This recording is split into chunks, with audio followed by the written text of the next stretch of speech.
It is the Prime League Division 2 playoffs finale. The score in this best of 5 match is 2-2. The stakes are high. After 4 intense games with spicy drafts including Heimerdinger and Orn mid among other things, neither team can afford to lose. On the red side of this game stands Herta BSC, a competitive, renowned team with a significant budget and competent coaching staff, thirsting for that spot in the first division. In the previous split, they beat NNO 3-0 in playoffs, with a very similar roster and are now looking to redo the lead. On the blue side stands NNO, a team of popular German streamers endearingly memed as the Rentner team, which would roughly translate to pensioner team. This refers both to NNOs, for the likes of professional league teams' rather high average age of 27, as well as their many years of experience as professional gamers, solo queue players and streamers. Of course, they also have an invaluable coaching staff at their disposal in the form of Twitch chat. But Twitch chat can be quite merciless. With about 70,000 people watching live, the stream team are at the mercy of the public eyes, and since NNO are getting picked off left and right, at first glance it would seem that they are indeed in need of that mercy.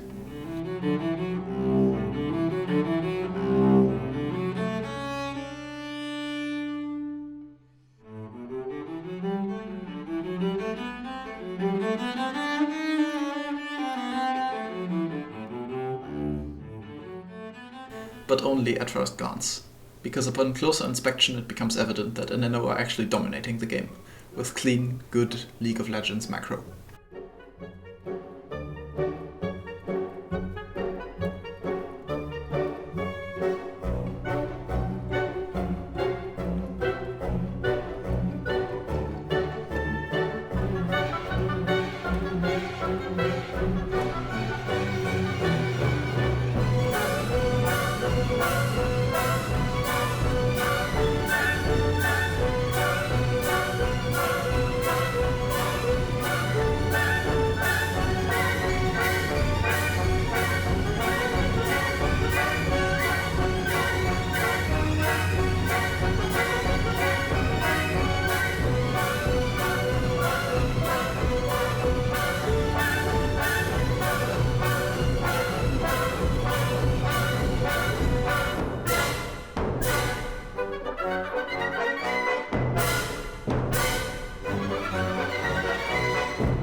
So how exactly did NNO achieve this unlikely victory? Let's take a closer look at the excellent macro decisions NNO made this game, and what we can learn from them. Because remember the montage of NNO getting repeatedly picked off?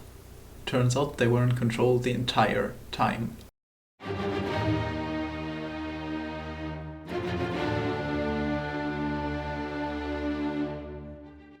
Right after Tolkien gets picked off, Flamer follows his example and gets caught by Agarin in Norway. This allows them to place the Herald, which Agarin previously stole from Herta, on top lane uncontested, because Lamobert is on the bot side taking Drake. This nets NNO a total of 4 plates distributed across 2 of their main carries, while also leaving the tower at only 1 plate. This will be important later. After the Herald play, Agarin recalls and calmly full clears his jungle towards topside, knowing that Lamobert would do the same in the opposite direction. This leaves NNO with a clean angle for a top dive into taking a first tower. Here, Herta had an opportunity to set up their own bot dive with their numbers advantage on bot lane, but instead waste their tempo, giving a rather inconsequential blue buff to Mattis Law. While NNO's dive does go awry, Herta's slow response to the top play permits NNO to take both the tier 1 and tier 2 towers for free, as well as escaping with their lives. This already shows one of the keys to NNO's clean macro. They avoid unnecessary confrontation in favor of low risk, high reward macro plays, in this case taking towers. Of course there's responses to these plays, but even if Herta were to find the response, which isn't always easy, then NNO would likely end up with an even trade at worst. In this next scenario, both Drake and Herald are up, but instead of doing what many other teams would do, which is mindlessly contest the Drake, NNO recognize Herta's strong position at Drake, and therefore decide to avoid a disadvantageous fight in favor of trading the Herald for Drake. Now here's where it gets interesting. After both teams complete their respective objectives, NNO decides to recall immediately, while Coldra and Neo opt to shove one more wave on bot. This allows NNO to commit as forward to a Herald drop onto the bot lane tier 1 tower. Herta, however, ain't no slouches, as they predict the play and send sufficient members to defend bot tower before NNO's wave arrives. NNO's response, however, is also on point. Once Herta shows 3 members on bot tier 1, Agarin immediately moves to drop Herald onto the now exposed mid-tier 1. Herta are too slow to respond to the Herald charge, but manage to score their second pick onto Carney.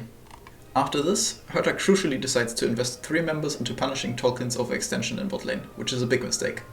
This play is what allows NNO to not only take mid-tier 1 with ease, but also lets them chunk mid-tier 2, a detail which will be relevant later. In the meantime, Herta is only able to secure 1 kill onto Tolkien in return. Had Herta sent Flamer to defend bot and stuck mid with their numbers advantage, they could have easily taken initiative and made plays of their own while completely denying NNO's mid push.